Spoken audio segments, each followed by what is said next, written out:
welcome everybody. It is me, Zal Lorena, coming at you with the next episode of our Stereo Listening Project Season 1 featuring women. Today I'm going to be reacting to and talking to you about Siouxsie Sioux and the Banshees, or Siouxsie and the Banshees, an iconic post-punk band that started in the mid 70s and continuing on until the mid 90s, so 20 years. Pretty awesome.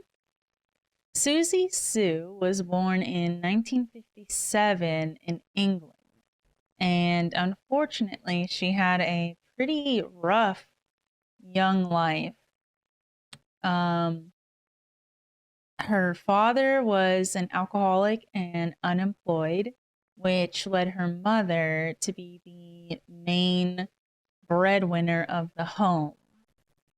Her mom didn't ever really discuss her father's alcoholism, and it seemed that she kind of liked to brush things under the rug. You'll see. Siouxsie did actually have two older brothers, but a large age gap of 10 years made her essentially an only child. At 9 years old, she was assaulted, and she did tell her family. They didn't do anything on her behalf, unfortunately. This is another one of the things that her mother seemed to brush under the rug. Although, in interviews since then, Siouxsie has said that she looks up to her mom and respects her as a positive role model in her life. So I'm glad she was able to reconcile that. I don't think I would have been able to, honestly. When she was 14 years old, her father did die in alcoholism related complications. And then she had been already struggling with her health, but by the time that she was 15 years old, she had been finally diagnosed with, oh my gosh, ulcerative colitis, which I'm not going to talk about here. It's a painful and frustrating thing to deal with. Honestly, I didn't even look up to know if it's a disease or I, I don't want to talk about like the details of exactly what that means. The important thing is that one, it led to Siouxsie having to have an operation in which it kind of led her down her path of the future. And two, it caused her to have a disillusionment with her own body and bodies in general. So it's definitely a strange and uncomfortable experience for her, and I'm sure anybody, but specifically Siouxsie as a young teenager who had just lost her father and had already had a fairly oh god, I'm having a brain fart. I don't know, a not normal life, I would say. It definitely had a profound impact on her. But during the recovery from her operation, she was able to watch David Bowie's performance of Starman on TV, which caused her to fall in love with glam and, I guess, in a way, idolize glam aesthetic as it was so different and I guess, cool looking to a teenager from the suburbs of England. When she was 17, she began going to gay discos and making friends in that scene and bringing some of her school friends out to events. In 1976, she had gone to see the Sex Pistols with a good friend of hers named Stephen Severin in London. She actually got to meet the band that day and chat with them. and very quickly decided to follow them on tour with Steven Severin and a collective of people who were fans of the Sex Pistols. Which honestly, if I was there at that time, I probably would have been in that collective. During that age period for myself, I was a really big Sex Pistols fan. As I discussed, in my first video of this season, the pilot episode, I got into playing bass guitar right around the age of 16, and I really appreciated the Sex Pistols bass playing. In the same year, she meets the Sex Pistols, starts going on tours with them. As a fan, she found her band, Siouxsie and the Banshees, with Steven Severin as the bassist. They performed their first show actually at a punk festival, which was being organized by the Sex Pistols manager. They had never played before, and what it sounds like, they had never even learned how to perform or play music, Steven and Siouxsie.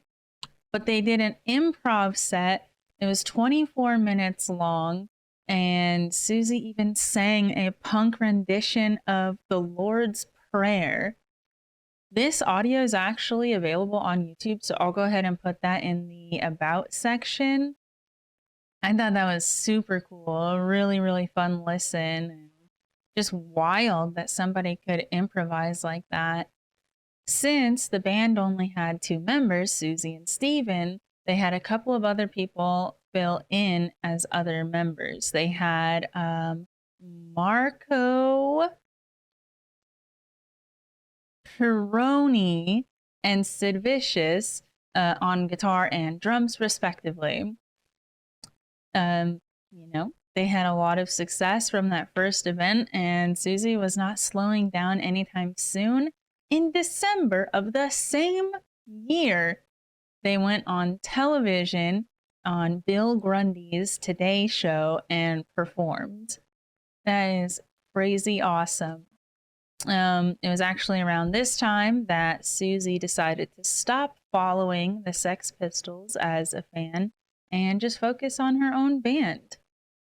So we go from 17 years old, I'm gonna go see this band, which freaking snowballs all the way into live performance on television at the end of the year. Then at the beginning of 1977, they did their first tour, Siouxsie and the Banshees, with their first single, Hong Kong Garden, which ended up reaching number 7 on the UK singles chart. Just a whirlwind. Anyway, they had their debut album in 1978 called The Scream, which was one of the very first ever post-punk albums. Then 1979, Join Hands. In 1980, they had a new guitarist, John McGough, takes over. Before him, there was, as I said before, Marco Pirroni, Peter Fenton, John Mackay, and even for a very brief moment, Robert Smith of The Smiths. This is so cool. In 1980 is when they released the Kaleidoscope album, which marked a pretty significant shift in their sound. And Kaleidoscope also added Budgie to the band. He had been touring with them for a little bit at the end of 1979, but 1980 is when he was featured on the first album, Kaleidoscope. Budgie will stay with the band until their breakup in 1996. 99. And Budgie and Siouxsie were actually romantically involved. They ended up getting married in 1991 and divorced in 2007. Even after Siouxsie and the Banshees broke up, Budgie and Siouxsie continued to make music together with their other band called The Creatures. And then, so that's 1980, Kaleidoscope. And then all these new bandmates, craziness. 81, the album Juju. 82, the album In the Dream House. In 83, Nocturne. 84, Hyena. Which brings us to 19... Sorry, I had a tiny burp.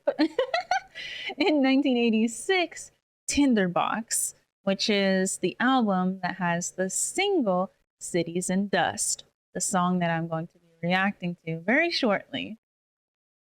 There are 5 more albums after Tinderbox. We have the 1987 Through the Looking Glass, 1988 Peep Show, 1991 Superstition, 1995 The Rapture, and then the band broke up in 1999.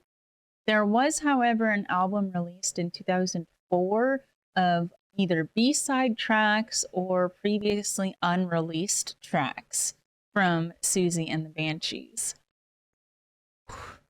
So nearly 30 years of music, and that's just one band that Siouxsie had.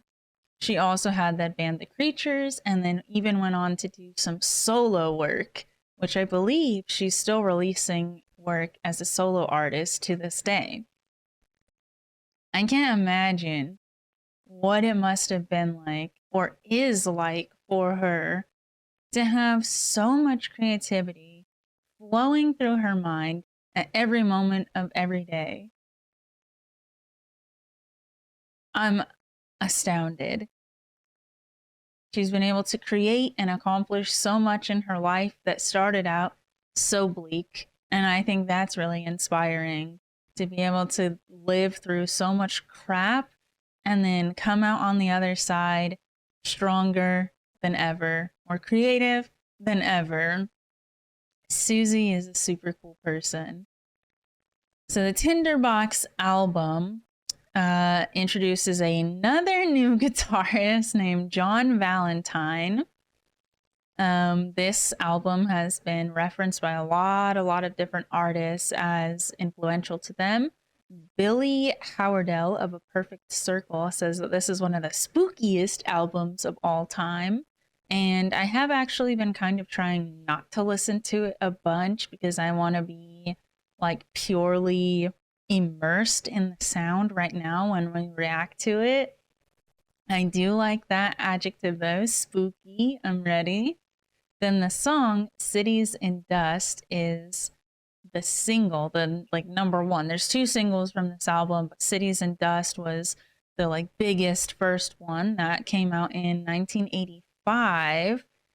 The song has been described as dance rock and dance pop. It was inspired, or Siouxsie was inspired to write this song after the band actually did a trip to Italy and they visited the city of Pompeii. So the dust visualization is strong. Some people have described this song as having a sinister view of childhood. I'm curious to see what some of the lyrics are and why people might feel that way. It was also used in a ton of like movies and TV shows, but the ones that stood out to me were 13 Reasons Why, The Marvelous Mrs. Maisel, and Glow. I actually love Glow, and I'm curious to see if I'll recognize the song from Glow. Anyways, without further ado, here we go. We're going to react to Cities and Dust by Siouxsie and the Banshees.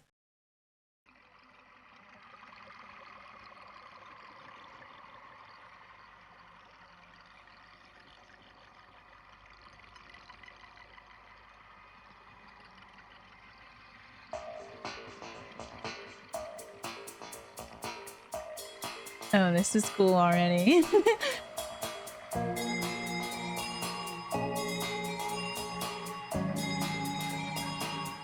I like the visualizations. It's definitely spooky.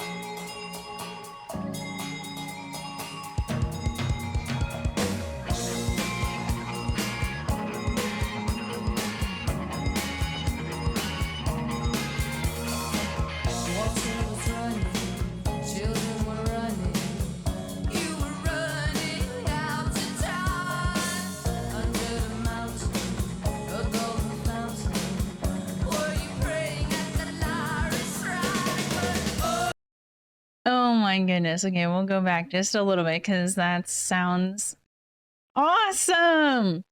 Obviously, the little chimes that it started with are mesmerizing, almost hypnotic, and they definitely sound like behind you, kind of around you, very far. This song sounds quite large, and then Susie's voice kind of creeps in and takes center stage. And I'm excited to see what she does, or hear rather.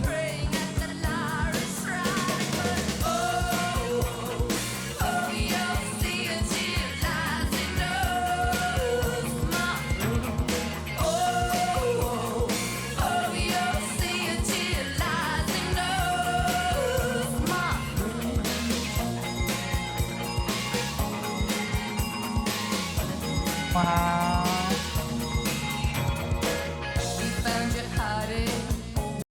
I didn't even get to talk about like her fashion sense. She is truly, truly a fashion icon, influencing tons and tons of punk and goth looks, alternative looks, even to this day. And you can totally see the glam influence. I wish I had a little bit of a stronger understanding of this specific time period of 1985, 1986. I could just imagine me as a kid seeing this on TV, like, pew, mind blown. So far, the music is definitely having some fun stereo qualities. The strongest sound is the like chime, the hypnotic chime. This is really good. We found you lying, choking on the dirty sand. Your former glories and all the stories, dragged and washed with eager hands. But oh, you'll see it, it lies in those my rooms. Oh, you'll see it lies in those. Wow.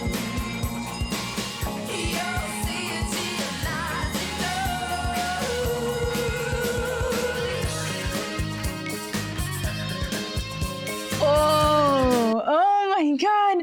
I was not expecting that at all. There's like a little woodblock sound that's so subtle, but I can hear it cutting through the other sounds. Wait, okay, hold on.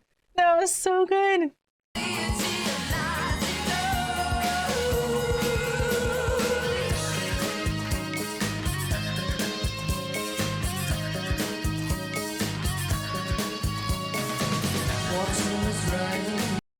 And the like woodblock sounds and other percussion sounds match the visualization of the skeleton pieces dancing around. It's like kind of ping-ponging around left to right.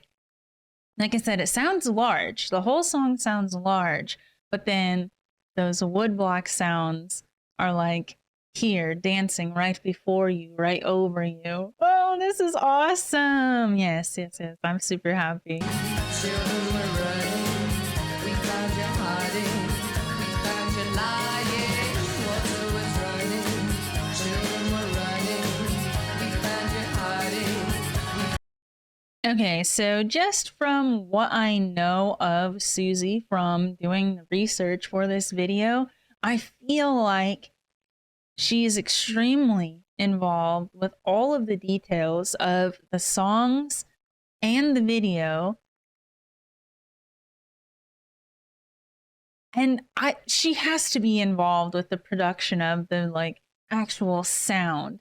This has to be her creative vision saying, hey, I want the skeleton to sound like it's right over you. And then each little layer, like this song is deceptively simple. It feels simple, but it's so not. There's so many layers of sound. She's a wizard.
Okay, something just happened right there where it was simple, and then sneakily every layer came to envelop you.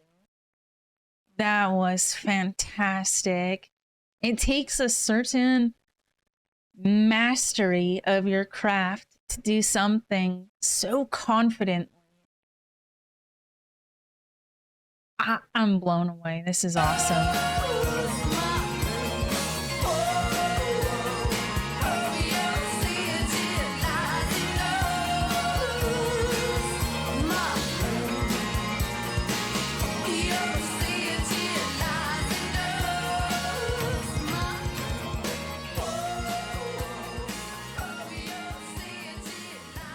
Maybe that was on purpose, the enveloping, as the dust enveloped the people of Pompeii. Oh my goodness. That is... Like, I have heard Siouxsie and the Banshees before in passing and in media, and I've listened to a few songs in preparation for this video.